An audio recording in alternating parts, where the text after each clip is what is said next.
Hey guys, welcome back to my channel. ನೋಡಿ friends, ನಮ್ಮ ಕಡೆಯ ಯೂಟ್ಯೂಬ್ ಎಲ್ಲ ಅರೇಂಜ್ಮೆಂಟ್ ಮಾಡಿದ್ದಾರೆ. ಫಸ್ಟ್ ಹೋದಾಗ ಇಲ್ಲಿ ವೈಟಮಿನ್ಸ್ ಬಗ್ಗೆ ಎಲ್ಲ ಮಾಡಿಟ್ಟಿದ್ರು, ವೈಟಮಿನ್ ರಿಚ್ ಇರೋ ಫುಡ್ ಯಾವ್ದು ಅಂತ. ಏನು ಕೊಟ್ಟೋಡಿಲ್ಲ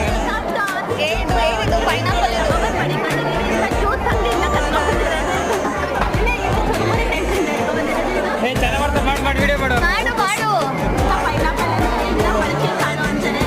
ನೋಡಿ ಫ್ರೆಂಡ್ಸ್, ಪೈನಾಪಲ್ನಲ್ಲಿ ಆ್ಯಪಲ್ ಇಲ್ಲ, ಎಷ್ಟು ಚೆನ್ನಾಗಿದೆ ಪೈನಾಪಲ್, ಸಕ್ಕತ್ತಾಗಿದೆ.